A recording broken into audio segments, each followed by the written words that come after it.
Hello दोस्तों। तो polity की सीरीज़ में फंडामेंटल राइट्स वाले चैप्टर को कंटिन्यू करते हुए आज हम आर्टिकल नंबर 14 से शुरू करेंगे। पिछले लेक्चर में हम लोगों ने आर्टिकल 13 तक पूरा फिनिश कर लिया था। So let's get into article number 14 today, part 3 of the Indian constitution we are doing with fundamental rights, है ना। Part 3 of the Indian constitution with fundamental rights. So let's begin with article number 14. Article number 14 gives two perceptions. ठीक है, वो हमें दो चीज़ों के बारे में समझाती है. Number 1 is equality before law and the other is equal protection of law. दोनों का मतलब क्या होता है? Equality before law का मतलब होता है कि हम सभी लॉ के सामने एक बराबर है. मतलब आप हिंदू हो या मुस्लिम, आप गोरे हो या काले, आप SC ST हो या आप जनरल हो, आप फार्मर हो, आप बिजनेसमैन हो, आप कोई भी हो, whoever you are equal in front of law. ठीक है, आप सब एक समान मतलब बराबर हो लॉ के सामने. लेकिन इक्वल प्रोटेक्शन ऑफ लॉ का मतलब क्या होता है कि आप जिस समान की गलती करोगे आपको उसी समान की सज़ा मिलेगी. For example, there is a person A who is a murderer and there is a person B who is a thief. तो एक मर्डरर को एक थीफ से ज़्यादा सज़ा मिलेगी. ठीक है, इक्वल प्रोटेक्शन ऑफ लॉ मतलब जिस प्रकार की आपने गलतियाँ की है आपको उसी प्रकार की सज़ा भी मिलेगी. इक्वल प्रोटेक्शन ऑफ लॉ, है ना. मतलब फॉर एग्ज़ाम्पल मान लीजिए दो बच्चे हैं, एक क्लास 4 के हैं और एक क्लास 11 के हैं. ठीक है, और मैं बोलूँ कि मैं दोनों का टेस्ट लूँगी ऑन वन सिंगल पेपर. ठीक है, मैं एक सिंगल टेस्ट पेपर बनाऊँगी और मैं उसी पेपर पे क्लास 4 के भी बच्चे की IQ टेस्ट करूँगी और उसी पेपर पे क्लास 11 के भी बच्चे की IQ टेस्ट करूँगी. तो दैट इज़ नॉट फेयर ना, कि मैं ये मतलब दोनों एज ग्रुप्स कितने डिफरेंट है, मैच्योरिटी में दोनों कितने डिफरेंट है, the way they might have studied is so different. तो एक ही पेपर पे दोनों को टेस्ट किया नहीं जा सकता है ना. इसीलिए क्या हो जाएगा, ये हो जाएगा इक्वालिटी बिफोर लॉ. जो मैंने एग्जांपल अभी दिया कि मतलब मैं 4 को भी एक ही पेपर दे रही हूँ, मैं 11 को भी एक ही पेपर दे रही हूँ. तो ये हो गया इक्वालिटी बिफोर लॉ, आप सब एक बराबर हो मेरे सामने. ठीक है, लेकिन इक्वल प्रोटेक्शन ऑफ लॉ कब होगा? जब मैं क्लास 4 के स्टूडेंट के लिए एक दूसरा पेपर बनाऊँगी जो उसके कैटेगरी को सेट करे, और क्लास 11 के लिए एक अलग पेपर बनाऊँगी जो उसके IQ को टेस्ट करे, है ना. तब वो हो जाएगा equal protection of law. I hope this is clear. Let's see some difference between them. Equality before law कहाँ का कॉन्सेप्ट है? इक्वालिटी बिफोर लॉ ब्रिटेन से लाया गया था, लेकिन equal protection of law America का कॉन्सेप्ट है. इक्वालिटी बिफोर लॉ में नो स्पेशल प्रिविलेज. मैंने आपको बताया था ना, कोई स्पेशल प्रिविलेज नहीं, आप सब एक बराबर हो, क्लास 4 के हो या क्लास 11 के हो, you have no special privilege. इसमें क्या होता है स्पेशल प्रिविलेज? मैं क्लास 4 के लिए अलग पेपर बना दूँगी, मैं क्लास 11 के लिए अलग पेपर बना दूँगी. इसमें क्या है इक्वल सब्जेक्शन, मतलब आप 4 के हो या 11 के हो, आप दोनों मेरे लिए इक्वल हो. इसमें क्या है like should be treated alike, मतलब अगर आप क्लास 4 में हो तो आपको क्लास 4 के बच्चे की तरह ही ट्रीट किया जाए, और अगर आप क्लास 11 में हो तो आपको क्लास 11 के बच्चे की तरह ही ट्रीट किया जाए. इधर नेगेटिव कॉन्सेप्ट है ना, equality before law is a negative concept, कि अगर मैंने मर्डर नहीं भी किया है, मैंने सिर्फ चोरी की है, फिर भी मुझे मर्डर वाली सज़ा मिल सकती है, क्योंकि we all are equal in front of law. गलती तो मैंने की है, अब मैंने कितनी बड़ी गलती की है उस बेसिस पे मुझे सज़ा नहीं मिलेगी. मुझे सज़ा सिर्फ इस बेसिस पे मिल जाएगी कि मैंने एक गलती की है. गलती तो छोटी भी हो सकती है, बड़ी भी हो सकती है ना. और इसमें क्या पॉजिटिव कंसेप्ट, जैसी गलतियाँ हैं वैसी सज़ा मिलेगी. ठीक है, नाउ लेट्स मूव फर्दर. यहाँ पे कुछ एक्सेप्शंस दिए हुए हैं, है ना, कि किन किन लोगों पे ये इक्वालिटी बिफोर लॉ और इक्वल प्रोटेक्शन ऑफ लॉ का कानून नहीं चलेगा इंडिया में. तो किन पर नहीं चलेगा? पहले प्रेसिडेंट या गवर्नर पे कोई क्रिमिनल प्रोसीडिंग्स नहीं चलेगा जब तक वो अपने सीट पर है, जब तक वो राष्ट्रपति के सीट पर है, जब तक वो गवर्नर के सीट पर है, उनके खिलाफ कोई क्रिमिनल प्रोसीडिंग्स नहीं चलेगा. ये बेसिकली कोई बायसनेस दिखाने के लिए नहीं है, ये उनके पोजीशन की जो सैंक्टिटी है उसे मेंटेन करने के लिए है। कैसा लगेगा अगर हमारे देश के राष्ट्रपति को हथकड़ी लगा करके जेल में ले जाया जा रहा है?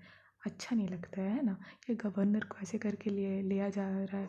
तो इसीलिए क्या हो रहा है, प्रेसिडेंट और गवर्नर के ऊपर कोई क्रिमिनल प्रोसीडिंग्स नहीं चलेगा, और सिविल प्रोसीडिंग्स चल सकते हैं, पर सिविल प्रोसीडिंग्स चलने से पहले आपको 2 महीना का उन्हें एक नोटिस देना पड़ेगा। ठीक है, 2 महीना पहले उन्हें एक नोटिस दोगे, उसके बाद ही उनके खिलाफ सिविल प्रोसीडिंग्स चल सकता है। तो क्रिमिनल प्रोसीडिंग्स तो जब तक वो सीट पर है तब तक तो चलेगा ही नहीं प्रेसिडेंट और गवर्नर के खिलाफ। सिविल प्रोसीडिंग्स चल सकता है 2 महीना के नोटिस के बाद। उसके बाद यूएन के जो एजेंसीज़ वगैरह होते हैं उनके अगेंस्ट ये सारा चीज़ नहीं चलता है, और जो फॉरेन एम्बेसडर्स और डिप्लोमेट्स होते हैं उनके खिलाफ भी ये सब नहीं चला जा सकता है। ये कुछ कुछ प्रोटेक्शन है, कुछ एक्सेप्शंस है। You can remember this for your prelims part basically. अब आगे let's move further. Article number 15। Article number 15 क्या बोलता है, प्रोहिबिशन ऑफ डिस्क्रिमिनेशन। ठीक है, मतलब भेदभाव को प्रोहिबिट करना। Only, the word only is very important here. Only on grounds of religion, race, caste, sex, birth. मतलब डिस्क्रिमिनेशन होने से प्रोहिबिट करना है only on grounds of religion, race, caste, sex और बर्थ। मतलब कोई और ग्राउंड पे किया जा सकता है ना। ओनली लिख दिया है मतलब यहीं 5, और अगर इनके अलावा कोई चीज़ हो तो डिस्क्रिमिनेशन किया जा सकता है। बेसिकली तो यही बोलना चाहते हैं ना। तो अब देखते हैं इसका क्या आगे मतलब निकलता है, पर इतना याद रखिएगा आर्टिकल नंबर 15 बोलता है कि किसी के खिलाफ भी किसी तरह का डिस्क्रिमिनेशन नहीं किया जाएगा। To prohibit any discrimination done on the basis of religion, race, caste, sex and birth. ठीक है, अब इसमें कुछ एक्सेप्शंस भी है। एक्सेप्शंस क्या है कि अगर वुमेन के लिए कुछ बना दिया गया, कुछ कुछ कर दिया गया वुमेन के लिए, तो उसे डिस्क्रिमिनेशन नहीं बोला जाएगा कि सिर्फ उनके लिए क्यों किया जा रहा है। They are little suppressed ones, they are little oppressed ones. तो इसीलिए उनके लिए थोड़ा थोड़ा अगर कुछ प्रोविजंस ला दिया जाए तो that is not considered as a discrimination. फिर SC/ST कम्युनिटी के लिए जो रिजर्वेशंस किया जाता है या उनके कल्चर को प्रोटेक्ट करने के लिए जो इतने सारे लॉज और मिनिस्ट्रीज़ काम करती है, तो that is not a discrimination. This is just to protect their culture and their traditions. उसके बाद एडमिशन टू एजुकेशनल इंस्टीट्यूशंस। कुछ कुछ इंस्टीट्यूशंस में देखा जाता है कि एक ही रिलीजन के लोगों को अलाउड होता है, तो that is not because of any discrimination, that is actually the way to promote that thing. मतलब अगर मान लीजिए मैं किसी कॉलेज में लेने जा रही हूँ एडमिशन, अगर SC/ST का कट ऑफ अगर मान लीजिए 65% है, पर मेरे लिए कट ऑफ 95% है, तो that is not a discrimination, that has been intentionally done to promote the education of SC/ST communities. ठीक है, उसके बाद लास्ट है OBC रिजर्वेशंस। जो लोग बैकवर्ड क्लासेस को बिलोंग करते हैं वो लोग के लिए भी रिजर्वेशन किया जाता है, then that is not considered to be a discrimination. ठीक। Article number 16। आर्टिकल नंबर 16 क्या बोलता है, उधर था क्या आर्टिकल नंबर 15 में, अबॉलिशन ऑफ डिस्क्रिमिनेशन। इसमें है इक्वालिटी ऑफ अपॉर्चुनिटी।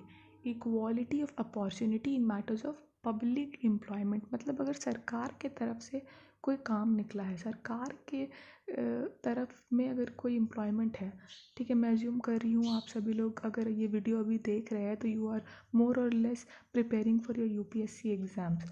तो अगर आप पब्लिक एम्प्लॉयमेंट में जा रहे हो, मतलब UPSC is also public employment है ना, गवर्नमेंट उसे देती है, तो अगर आप उसके लिए दे सकते हो तो कोई और भी उसके लिए आ सकता है ना। ऐसा नहीं कोई स्पेशल हो सिर्फ आप प्रिपेयर कर रहे हो, anybody in India can prepare for this exam, है ना। तो equality of opportunity in matters of public employment. Public employment में all are equal and no discrimination is done only again only on grounds of religion, race, caste, sex, descent, place of birth। ठीक है, मतलब public employment में भी equal opportunity रहेगा। इसमें भी कुछ एक्सेप्शंस हैं, वहीं सारे बैकवर्ड क्लासेज, SC/ST, और फिर बैकलॉग ऑफ वैकेंसीज़। ये क्या है ना, जैसे मान लीजिए मैं आपको एग्जांपल के थ्रू बता देती हूँ। Wait a minute.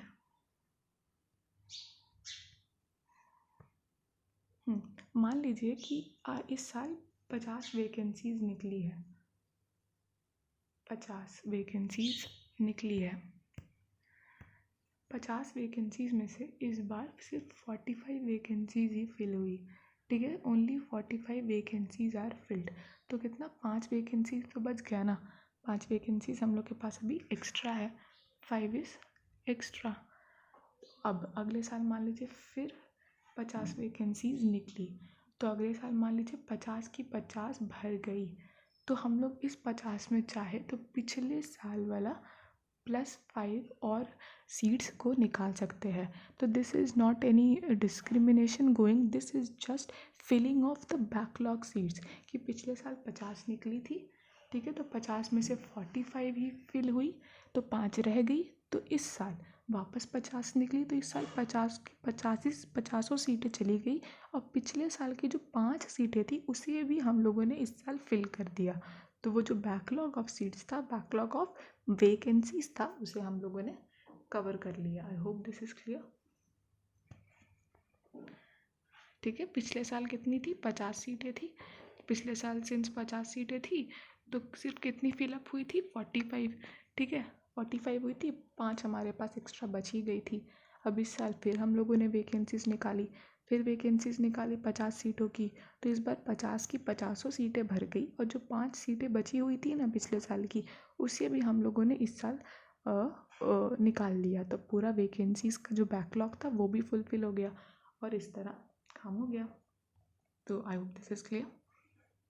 Let's move to the next article, article number 17। Article number 17 क्या बोलता है, अबॉलिशन ऑफ अनटचेबिलिटी।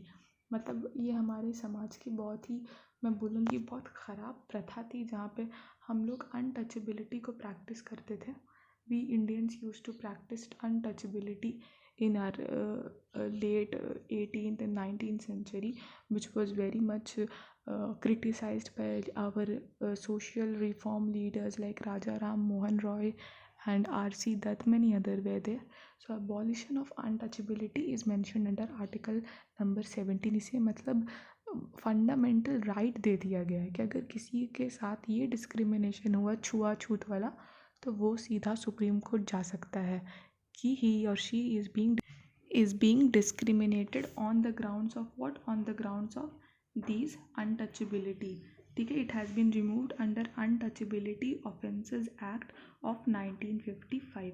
तो Untouchability Offences Act एक था of 1955, उसके अगेंस्ट में इसे हटा दिया गया था। तो I hope this is clear. Untouchability offences act of 1955 के थ्रू अंडर आर्टिकल 17 हम लोगों ने ये अनटचेबिलिटी वाला कॉन्सेप्ट ही हटा दिया था, ठीक है। Article number 17 abolition of untouchability. अब आर्टिकल नंबर 18 में आता है। आर्टिकल नंबर 18 क्या बोलता है, abolition of titles. Abolition of title मतलब हमारे इंडिया में हुआ करता था ना कि राजा रानी, ब्रिटेन में भी चलता है क्वीन ऑफ इंग्लैंड, और मतलब तो ऐसा ऐसा टाइटल्स किसी को नहीं दिया जाएगा। अबॉलिशन ऑफ टाइटल्स, कोई यहाँ राजा नहीं है, कोई राजा नहीं है। This is a democratic country, we have an elected ruler who represent our wants our needs. तो इसीलिए यहाँ कोई राजा रानी नहीं है। तो बहुत लोगों ने ये सवाल उठाया था कि जो गवर्नमेंट इतना सारा टाइटल्स देती है, पद्म भूषण, पद्म विभूषण और अदर जो मिलिट्री टाइटल्स होते हैं, है ना, मिलिट्री कमांडोज एंड ऑल, तो क्या वो सब टाइटल्स को डिस्क्रिमिनेशन माना जाएगा? तो government sent no, these are not discrimination done on the basis of giving titles, but these are basically to give them a special recognition because of what they have done, ठीक है। पद्म भूषण पद्म विभूषण किन्हें मिलता, जिन्होंने अपनी ज़िंदगी में बहुत अच्छे अच्छे काम किए हैं, दूसरों का हेल्प किया है, सोसाइटी का वेलफेयर के लिए काम किया है, हमेशा आगे रहे हैं दूसरों की मदद के लिए, तो उन्हें ही ना मिलता है पद्म भूषण पद्म विभूषण का अवार्ड्स और मिलिट्री टाइटल्स। तो इसीलिए ये सबको डिस्क्रिमिनेशन नहीं दिया जाएगा, उन्हें अपनी काम के लिए, उन्हें अपनी जीत के लिए एक रिवॉर्ड दिया जा रहा है through these government titles. These are not for promoting any, you can say not authoritarianism, ठीक है, this is not for this, ठीक है। और हमारी गवर्नमेंट क्या बोलती है कि foreign state, even foreigners can not adopt, मतलब अगर, I don't know why this is not getting zoom perfectly, I am telling you मैं क्या बोलना चाह रही हूँ, कि अगर कोई फॉरेनर्स इंडिया में रह रहे हैं, ठीक है, they are living in India who are foreigners from a different country, ठीक है, वो लोग दूसरे कंट्री से है, फॉरेनर्स है और वो इंडिया में रह रहे हैं, और उन्हें अपनी कंट्री से अगर कोई टाइटल मिला है ऐसा राजा, रानी, किंग या क्वीन, तो they will not accept these titles until they are in India. मतलब जब तक वो इंडिया में रह रहे हैं, they are registered as an Indian citizen, India में ही काम करते हैं, they will not take all those foreign names and foreign titles. Even Indians अगर हम इंडिया में हैं और हमने कुछ बहुत अच्छा काम किया था यूएस में और उसके वजह से हमें कोई किंग या क्वीन जैसा टाइटल दे दिया जा रहा है, तो we are not going to accept all those titles, we will not. Abolition of titles under article number 18। So I hope this is clear, ठीक है। इसमें यही सारी बात की गई। आर्टिकल नंबर 17 ने अबॉलिशन ऑफ अनटचेबिलिटी के बारे में बात की थी, आर्टिकल नंबर 18 ने अबॉलिशन ऑफ टाइटल्स के बात की है। अब पद्म भूषण, पद्म विभूषण को एक्सेप्ट करके इवन फॉरेनर्स के not adopt any titles in India, ठीक है। अगर कोई no titles from foreign state, अगर कोई फॉरेन स्टेट से मिला तो लेना भी नहीं है, और अगर कोई फॉरेनर्स है जो इंडिया में रह रहे हैं और उन्हें ये सब टाइटल मिला था अपने देश में, तो वो इंडिया में लागू नहीं होगा। तो ये हो गया article number 18। Article number 17 abolition of untouchability, छुआछूत। आर्टिकल नंबर 16 पब्लिक एम्प्लॉयमेंट में equal opportunities. Article number 15 prohibition of discrimination, कोई भी ग्राउंड में नहीं होगा। और आर्टिकल नंबर 14 बोला था इक्वालिटी बिफोर लॉ और इक्वल प्रोटेक्शन ऑफ लॉ। इसके अंदर फ्यू एक्सेप्शंस थे, गवर्नर और president. No criminal proceedings, civil proceedings किया जा सकता है 2 महीना का नोटिस देने के बाद, यूएन एजेंसीज़ के खिलाफ नहीं, फॉरेन एम्बेसडर्स के खिलाफ नहीं। So I hope this is clear.